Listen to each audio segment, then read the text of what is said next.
When my son told me to hand over my entire pension to him, I didn't shout, I didn't argue, and I didn't even ask him why he felt entitled to the money I had spent a lifetime earning. Instead, something inside me simply quieted, like a candle, flickering low in a room where all the windows have suddenly been opened, and I just smiled, the soft, tired smile, the kind that stretches across your face not because you feel joy, but because you have run out of strength to do anything else. That smile must have looked strange to him, strange enough to make him pause for a moment, because even he knew that the request he was making wasn't one a son should ever make of a mother who had given everything for him. But that pause didn't last long, and neither did the guilt in his eyes. It disappeared almost as quickly as it came, swallowed up by a confidence in his posture that I had never seen in him before, a confidence that reminded me painfully of someone else's father. I could almost see Daniel in him that day, standing tall, jaw tight, the same look of impatience carved into his face, the same impatience that had lived in Daniel's eyes when he was trying to balance too many responsibilities at once, when he felt the world tightening around him. But, unlike his father, who carried that impatience with humility, my son carried it with entitlement, as though my sacrifices were simply expected, as though my entire life had been a down payment on his happiness. And as I looked at him closely, I realized something inside my chest had cracked a little. It wasn't loud, it wasn't violent, it was soft, like the sound of an old wooden door finally giving up after years of pressure from a wind that never stops blowing. I had raised that boy with my own 2 hands. I had fed him when I was hungry and pretended I wasn't. I had worked double shifts so he could walk into school with clean clothes, fresh shoes, and the confidence of a child who believes the world is shaped just for him. I had stayed awake through countless nights, sitting by the window, waiting for him to come home from school trips, from late-night study sessions, from friends' houses where teenage boys lose track of time. I had been mother and father, provider and protector, comfort and shelter. I had held him through fevers, patched up his scraped knees, listened to his stories, and forgiven his mistakes before he even finished apologizing. My entire life had revolved around him in a way that only a mother can understand, a devotion so deep it almost feels like breathing. And now, after all those years, he stood in front of me, a grown man with a steady income, a home of his own, and a wife by his side, and told me, with a confidence that bordered on coldness, "Mom, you don't need this pension. We do. Just transfer it to my account and I'll manage everything from now on." Manage everything.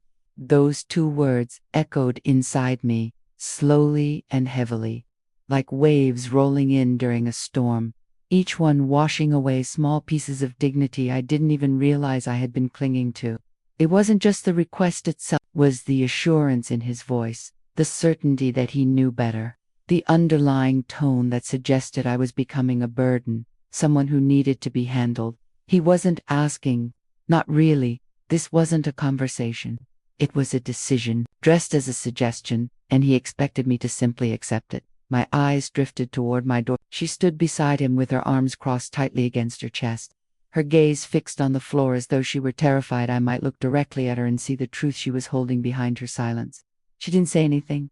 She didn't have to. Her silence formed a wall, a firm, cold barrier that felt like a shove, a reminder that I no longer belonged in the center of my son's life, not even at the edge. Whether her silence was out of guilt, discomfort, or agreement, I couldn't tell. But the effect was the same. It pushed me further away from the home I once believed I would always have a place in. Something deep inside me whispered that this moment, this painful, hollow moment, hadn't arrived suddenly. It had been building for years, like a slow-moving tide creeping up the shore. I remembered the day my late husband died, how the house had shifted after his last breath. Not physically, not visibly, but emotionally.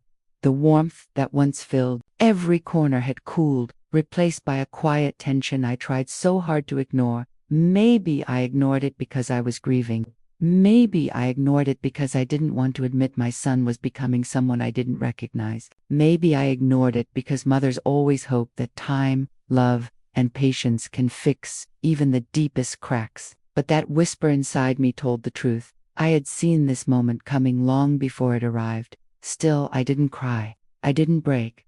I didn't plead for understanding. or respect, or love. Instead, I smiled a smile born not from acceptance, but from surrender. The smile you give when you finally realize the storm you've been trying to keep outside has already entered the house, soaked the floors, and settled into the walls. A smile that says, I'm tired of trying to stop the inevitable. And behind that smile was the memory of something my husband had told me the night before he passed away. He had held my hand with what little strength he had left and whispered, something I didn't fully understand at the time, something steady, something clear, something important.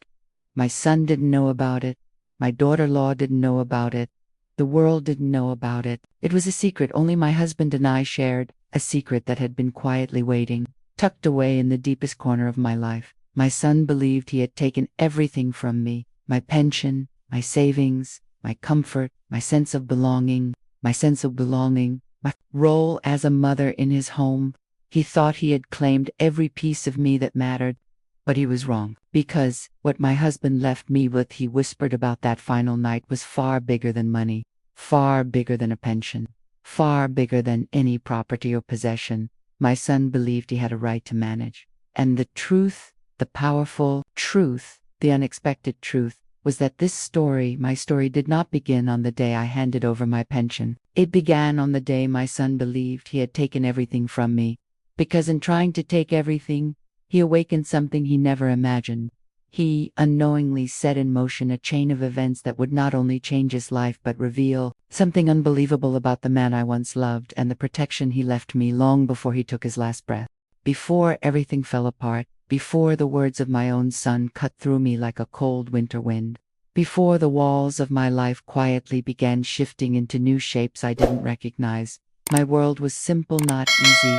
No, never easy. But simple in the pure and steady way a heartbeat stays simple, no matter how exhausted the body becomes. My days flowed with a rhythm I understood, a meaning I held close, a purpose that woke me every morning with the strength to keep moving. Life was not large, or loud, or glamorous, but it was mine, and it was built with love. I married Daniel when I was 23, young enough to dream boldly, old enough to understand that choosing him meant choosing a life of honesty and hard work instead of a life of luxury or ease. Daniel was not rich. He was not the kind of man who made promises he couldn't keep. He had no grand speeches or lofty ambitions, but he had a love for God, his love that filled entire rooms even on the days he came home with dirt under his nails and exhaustion pressed against his shoulders. He had a kindness that softened everyone around him. He had a way of making silence feel warm instead of lonely. And in a world that often measures worth in money, status, or success, Daniel carried a kind of wealth most people never learned to recognize. His heart was generous, and his simplicity was a kind of rare, quiet magic. Together we built our home, piece by piece, slowly, like two hands, learning how to hold the world without letting anything slip through. Brick by brick, year by year, we shaped a life that reflected us, imperfect, hard-working, humble, full of warmth. We didn't have much, not compared to others, but what we did have, we shared without hesitation. If a neighbor was hungry, we fed them. If a visitor needed a seat, we pulled another chair to the table. If a struggling cousin needed help, we gave what little we could.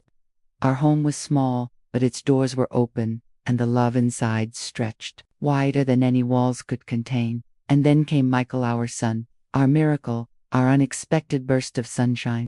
I still remember the first time I held him, his tiny fingers curling around mine as though claiming me forever. When he was born, it felt like everything in my life suddenly aligned with the stars.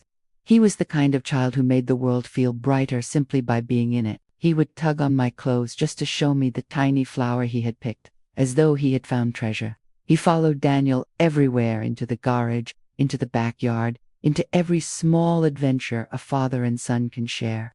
He tried wearing Daniel's big work shoes even though they swallowed his tiny feet. Every day with him felt like a warm sunrise. I still remember one evening when Michael was 5. The house smelled of lentils and rice. Laughter from the neighbors drifted in through the open windows, and Daniel was humming softly as he cleaned up after fixing someone's bike. Michael climbed into my lap suddenly, wrapping his small arms around my neck. He pressed his cheek against mine and whispered in the softest voice, "Mom, when I grow up, I'll take care of you, I promise." The innocence in that promise brought tears to my eyes. Children make promises with pure hearts because they see the world through love instead of fear, through gratitude instead of responsibility. But life has a way of changing people. Promises made with tiny hands don't always survive the weight of adulthood. A simple life carried us through the years. Daniel worked as a mechanic, returning home with oil on his hands and stories about stubborn engines that refused to cooperate. I worked at a small grocery store, stocking shelves, greeting customers, counting change with tired fingers. We lived in a modest house with cracked walls and a backyard full of wildflowers that grew wildly without permission, stretching toward the sun as though reaching for joy. Every Sunday, Daniel and Michael washed our old car together while I stirred a large pot of chicken stew in the kitchen, filling the house with flavors that wrapped around us like gentle arms. Those were the days when laughter felt warm and familiar, like a well-worn blanket that had weathered years with you and still kept you safe. Money was always tight, but we saved what we could, slowly, cautiously, tenderly. Daniel often said, "Someday, I'll leave you and Michael, something that will protect you even after I'm gone." I'd laugh, teasing him gently, "What can we possibly afford to leave?" And he would smile that quiet smile of his, shake his head, and reply, "You'll understand one day." I didn't know then what he meant. I didn't know how deep his love ran or how far ahead his mind was planning. I didn't know that the man I slept beside was building something invisible, something meant to hold me long after his hands could not. But life does not ask permission to change. It simply turns, abruptly, and without mercy. The beginning of loss came like a storm I never saw coming. Daniel collapsed one afternoon while repairing a neighbor's motorcycle. One moment he was laughing, hands stained with grease, and the next he was clutching his chest with a look of fear so sharp it carved itself into my memory forever. The doctors said his heart condition was far more serious than any of us imagined. I watched the man who once lifted heavy engines with ease struggle to hold a glass of water without trembling. I watched the light in his eyes shift between hope and desperation. I watched him grow weaker day by day, and I watched my son, my bright, sunshine boy, pull away. It wasn't his fault. Children feel fear before they can name it. They sense tension before they understand its source. When fathers weaken, sons often retreat into silence. The world becomes confusing, unstable, frightening. One night, when Daniel could barely move, he called me to his bedside. His hand trembled when he held mine, but his voice, weak as it was, remained steady. "A day will come," he whispered, "when you feel completely alone. When that day comes, remember what I've left you." I didn't understand. I didn't ask. I just nodded, tears running down my face, praying I would never need to know what he meant. But a week later, he was gone. Michael was 17 when his father died, age caught between childhood and adulthood. Too fragile to bear such a loss, too proud to admit he needed comfort. Grief twisted inside him like a thorny vine. He withdrew from me, retreating into his room, into silence, into a place where I couldn't reach him. He grew resentful, angry, detached. I didn't know why at the time, but later I would understand. When the person you love most dies, your pain needs somewhere to land.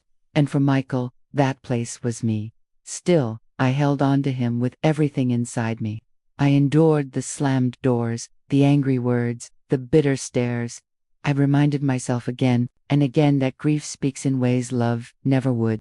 And slowly, painfully, years carried us forward. Michael became responsible, hardworking, ambitious. He fell in love with a woman named Clara, polite, graceful, soft-spoken. At first, I adored her. She seemed warm, caring, thoughtful. But some truths hide behind soft smiles, and some shadows don't reveal themselves until you stand too close. When Michael and Clara invited me to live with them after retirement, I felt grateful, proud even. It felt like the promise my little boy made when he was 5 was finally coming true. For a while, things were peaceful, simple, bearable, until small things began to shift. A sigh here, a comment there. A sideways glance, a cold tone disguised as politeness, a sentence spoken with concern but wrapped in criticism. At first, I ignored them. Others forgive small things easily, Mothers explain away discomfort because love teaches patience, but small cracks, if ignored, become fractures. And fractures, left unattended, become breaks deep enough to change everything, and that's when the rising conflict began. The change didn't arrive like a storm, it didn't roar, it didn't shake the walls, it didn't announce itself through loud thunder. No, it slipped into the house quietly, like a thin draft entering through a half-closed window. At first, you don't feel it. Then suddenly, you realize you've been shivering for weeks. That's how it began for me. There was no fight, no argument, no sharp moment I could point to and say, this is when everything went wrong. Instead, it crept into my life softly, patiently, like dust settling on shelves, teeny, unnoticed, until one day you wake up and wonder how everything became so dull, so covered, so different from what it used to be. It started with whispers. I would walk into the living room or the kitchen and hear the low murmur of Michael and Clara's voices, but the moment my foot touched the floorboard or the moment my shadow crossed the doorway, their voices would fall silent. It wasn't abrupt enough to call suspicious, but it was consistent enough to feel unsettling. I would find them standing close, Clara's eyebrows drawn, Michael looking tense, their eyes darting toward me before they forced polite smiles. I told myself it was nothing. I reminded myself that married couples share private things, that they have conversations they don't always want their parents involved in. I tried to convince myself of that. But even as I tried, a small ache curled itself inside my stomach, whispering that something wasn't right. Then the little comments began. Not harsh ones, Clara. It wasn't someone who raised her voice. She had a graceful, quiet way of speaking, the kind that could make even a harsh sentence sound gentle. But the softness didn't reduce the sting. If anything, it made the sting sharper, because it was wrapped in politeness, wrapped in the illusion of concern. She would say, "Mom, maybe you shouldn't use your detergent. It has a strong smell and gives me a headache. We use a milder one." She would smile as she said it, as if she were offering me a gift rather than taking something away. Another time she said, "Mom, maybe you shouldn't cook so often. You cook wonderfully, but the food is a bit heavy for our diet. We're trying to eat healthier." Again, the smile, always the smile. And then, "Mom, maybe it's better if you don't sweep or mop. You're older now. What if you fall?" We would feel terrible. That one hurt more than the others, not because of the words but because of the look she gave Michael afterward, a look of victory, as though she had completed some step in an invisible plan I wasn't aware of. It's each maybe felt like a small door closing behind me. I started noticing things I hadn't paid attention to before. The towel I left to dry would be moved. The cup I used would be replaced with a different one. The chair I liked sitting in was suddenly shifted to a corner where no one sat. These were small things. So small I felt foolish thinking too hard about them. But small things add up. Small things become heavy when they pile in your heart. One evening, I decided to recreate a memory, one of the warmest ones I carried from the old house. From the days when Daniel was alive and Michael was still young, enough to tug at my apron. I made chicken stew. The same recipe Daniel loved. The same dish Michael always finished with a happy sigh. I spent hours chopping the vegetables, simmering the broth, letting the aroma fill the house. While cooking, I hummed to myself the same tune Daniel used to tease me about. It made my heart feel full, connected to the past in a comforting way. When dinner time came, I placed the pot proudly on the table, excited in a quiet, silly way. But I barely had time to remove the lid before Clara said, "Oh, we ordered takeout already. We thought you were resting." She smiled again, always the smile. Michael didn't even lift his eyes to look at the stew. The aroma that should have felt like home suddenly felt like a ghost own welcome, floating out of place. The pot sat untouched while greasy paper bags filled the table. I sat down, pretending I wasn't hurt, pretending the steam from the stew wasn't blurring my vision. That night, I cried into my pillow, not because the food went to waste, but because the memory behind it, the memory of my little family eating together in the soft evening light, had been brushed aside as if it meant nothing. A few weeks later, I overheard something that wounded me deeper than anything Clara had said directly. I was walking past their room when I heard her whisper, "Your mom is old-fashioned. She doesn't understand how we live. It's becoming difficult. We can't keep managing everything for her. It's exhausting." Michael, the words sliced through me. I stood frozen in the corridor. I felt the wallpaper pressing against my back as if it were trying to hold me up. Exhausting. Had I ever called Michael exhausting? Had I ever complained when he woke me at 2 in the morning crying about nightmares? Did I complain when I walked for miles to find the only school that would accept a late application? Did I complain when Daniel died and Michael screamed into my chest, blaming me for not calling the ambulance earlier? No, I had held every pain silently, because that is what mothers do. But now, simply existing near him was exhausting. Still, I stayed quiet. I swallowed my hurt the way I had swallowed countless disappointments over the years, pushing them down into a place inside me that had grown far too familiar. I kept reminding myself that Michael must be stressed, that Clara didn't understand me yet, that maybe things would smooth out with time. But hope is like a candle. If you shield it too long from the truth, it burns your fingers instead of lighting your path. And then came the conversation about my pension. It didn't start abruptly. It came gradually, like a rope tightening around my wrists. Michael approached me one afternoon with a voice too pleasant, too rehearsed. He sat beside me, avoiding eye contact, and said, "Mom, you're retired now. There's a lot to manage: bills, expenses, investments. It can be overwhelming at your age. Let me help you by taking care of your pension." His words were gentle, but the edge beneath them was unmistakable. He wasn't asking. He was deciding. He looked at Clara more than he looked at me, and she watched the conversation with a quiet satisfaction in her eyes. She had won something, though I didn't know what. From that day onward, the distance between me and my son grew wider, like a crack running down the side of a porcelain vase, one that no glue could ever mend.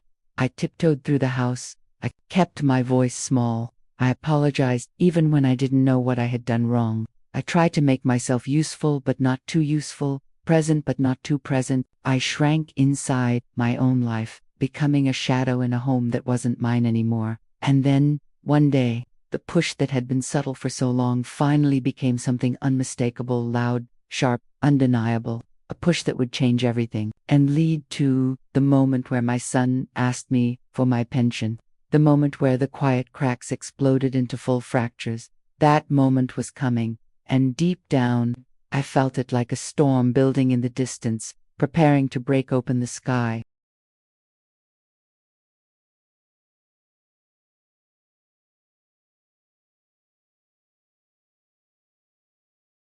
It happened on a Sunday morning, a morning so deceptively peaceful that it almost felt cruel in hindsight.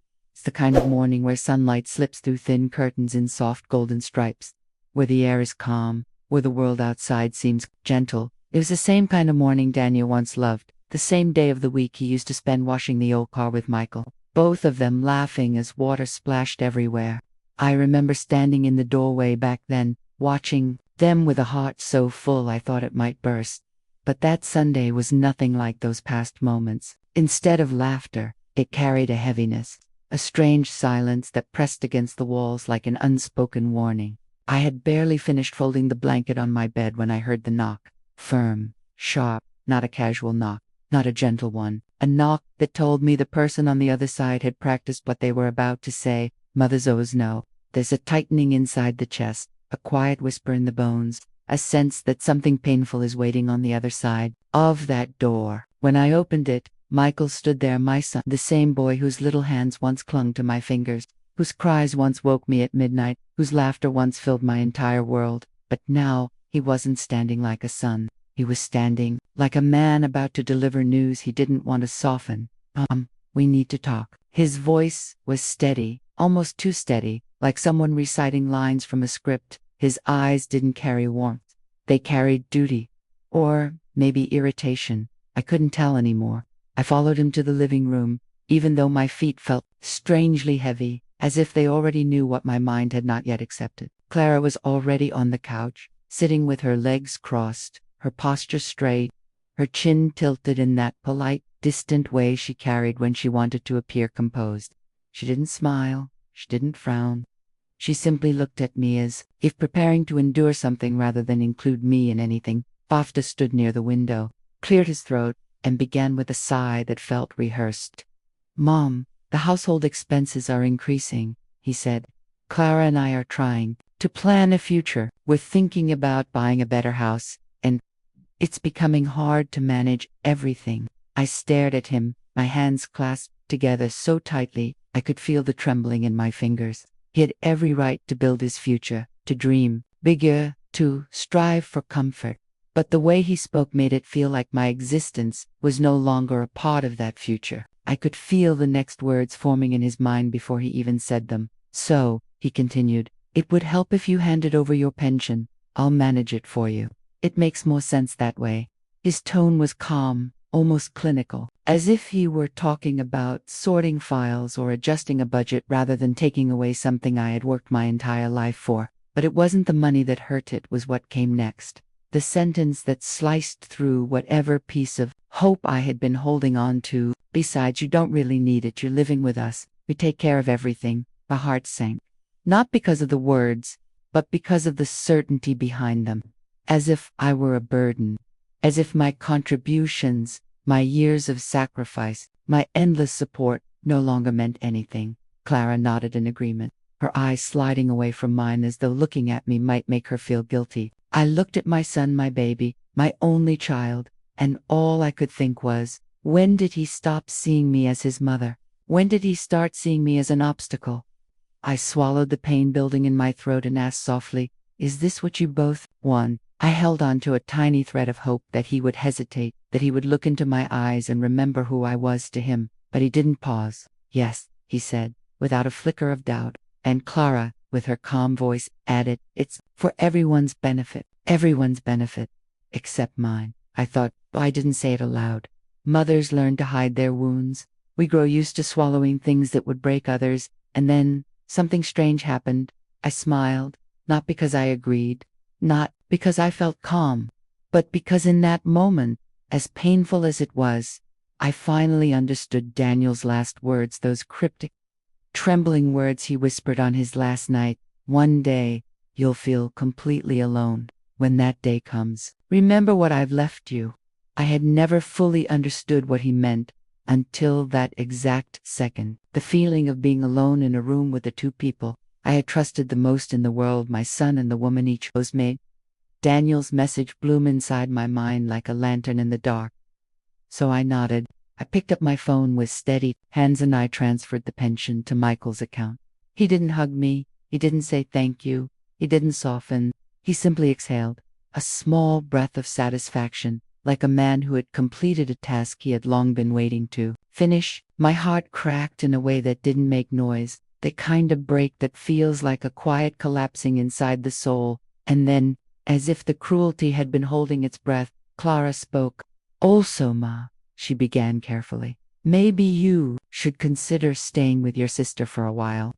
We need some space, just until we get things in order." I blinked. Slowly, my ears heard the words, but my mind struggled to accept them. "You want me to leave?" I asked, the question escaping before I could stop it. Michael jumped in quickly, as though his interruption might soften the blow. "Not leave, Mom. Just take a break from living here. Clara and I need privacy. And with finances tight, it's easier if I wasn't here, if I disappeared, if I made their life simpler." He didn't say those words, but the silence around them said everything. I nodded again. What else could I do? Pride has a strange way of protecting us when love fails. I went to my room. I packed a small bag, a few clothes, my toothbrush, a shawl Daniel had given me on our last anniversary, and a framed picture of him, the one where he's laughing so hard his eyes are almost closed. I wanted something familiar, something safe, something that reminded me of a love that had never turned its back on me. I zipped the bag slowly, listening to the sound echo in the empty room, a room that had never truly belonged to me. When I stepped out into the hallway, Michael stood there. He didn't reach for me. He didn't apologize. He simply said, "Mom, don't worry. I'll manage everything." He believed he had everything in his hands. Now my future, my money, my security, my life. But he didn't know. He didn't know what Daniel had left me. He didn't know the secret tucked away in the quiet corners of our past. He didn't know that in taking everything from me, he had unknowingly pushed me toward the truth Daniel had prepared me for, that he didn't know that the biggest secret of our family was about to rise to the surface. When I finally reached my sister's house, my entire body felt heavy, as if every step had been soaked in years of disappointment, heartbreak, and exhaustion. She opened the door before I even knocked, as if she had been standing there waiting, listening for my footsteps. She wrapped her arms around me so tightly I almost broke into pieces right there in her doorway. Her voice trembled when she whispered, "I knew this day would come." And for a moment I pulled back, confused, wondering what she meant, wondering how she could have possibly anticipated the storm I had just escaped. She didn't answer immediately. Instead, she walked into her bedroom with a strange slowness, as though the weight of what she carried had been sitting on her shoulders for years. When she returned, she was holding an envelope, old, slightly yellow around the edges, sealed, with a kind of carefulness you only see when someone seals something with their heart. She held it out to me with both hands, the way someone hands over something sacred, and said quietly, "Daniel asked me to give you this only when you had nowhere else to go." My breath halted in my chest. My fingers trembled as I took the envelope, and for a long moment I simply stared at it. I wasn't ready. I wasn't prepared, but some letters don't wait for preparation. They demand to be opened when life breaks you enough to finally understand them. Slowly, I broke the seal, and inside was a small silver key and a folded handwritten letter. Daniel's handwriting, slightly shaky from the last years of his illness, stretched across the page in lines that felt like they were reaching out to me from another time, another world. That the words blurred as soon as I started reading, tears filling my eyes long before I reached the second line. "My love, if you're reading this, it means life has pushed you to a place where you feel alone. Please know you are not." My heart collapsed inside my chest.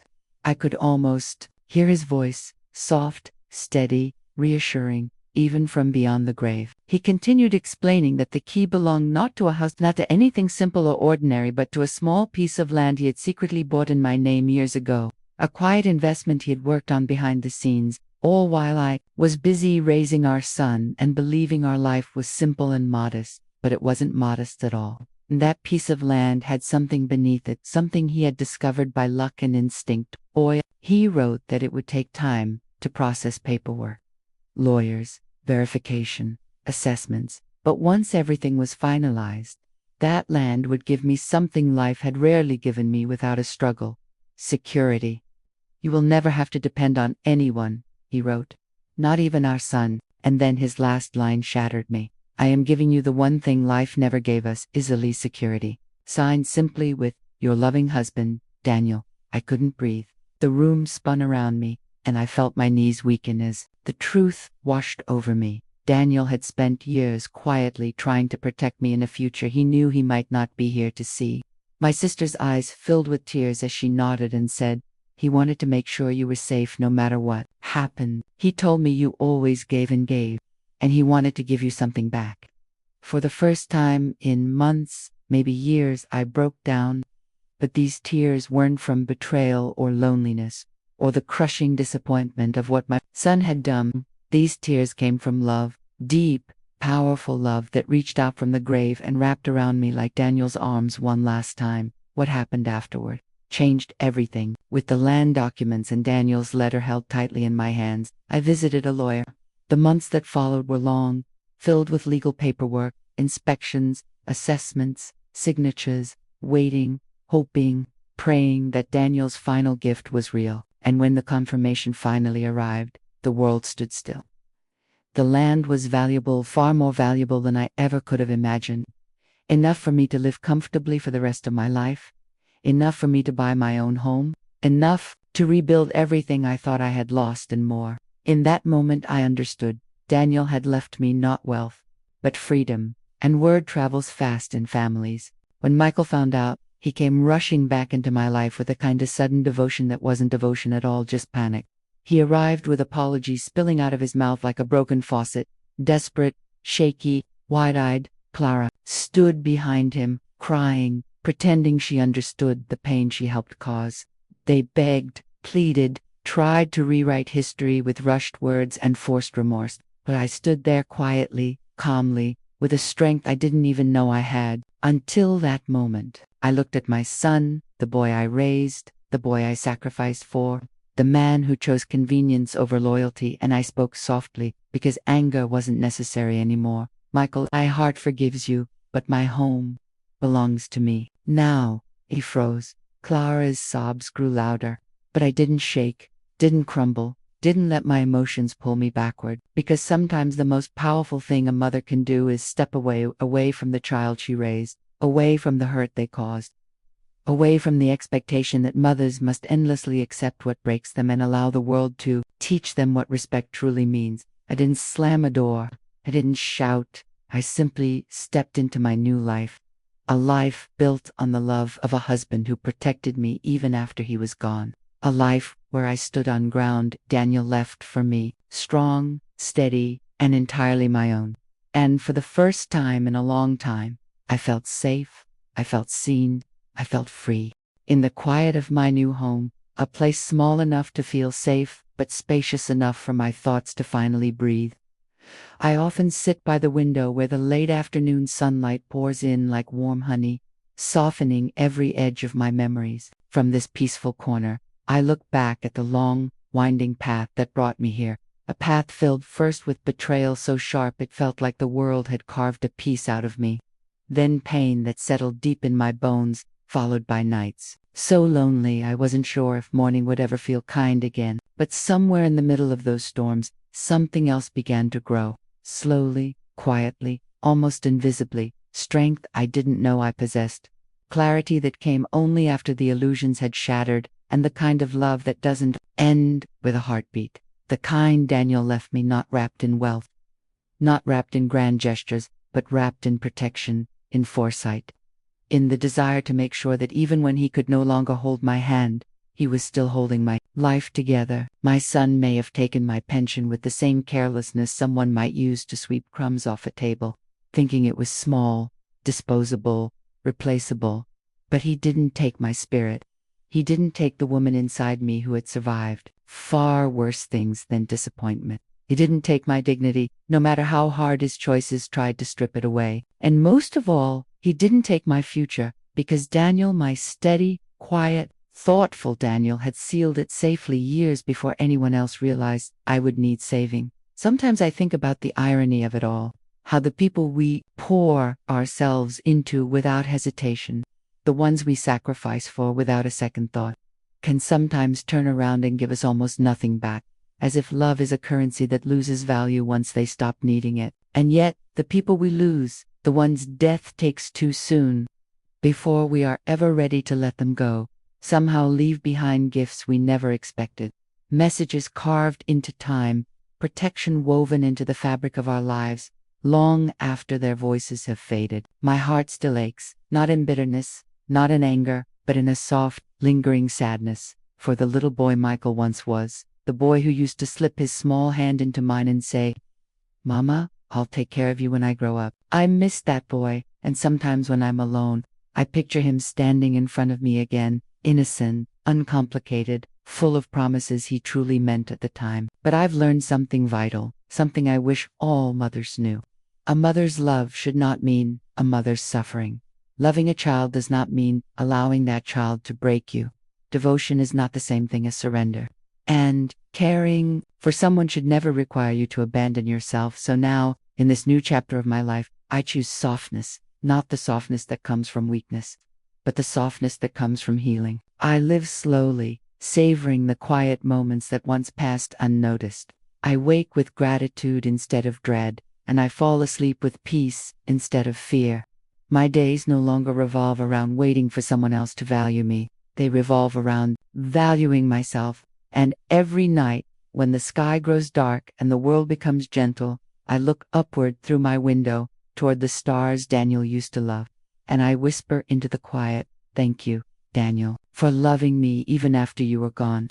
And in that stillness, I feel him not as a ghost, not as a memory, but as a presence woven through every good thing I still have, reminding me that love, when it is real, doesn't end. It simply changes form and continues to carry us forward.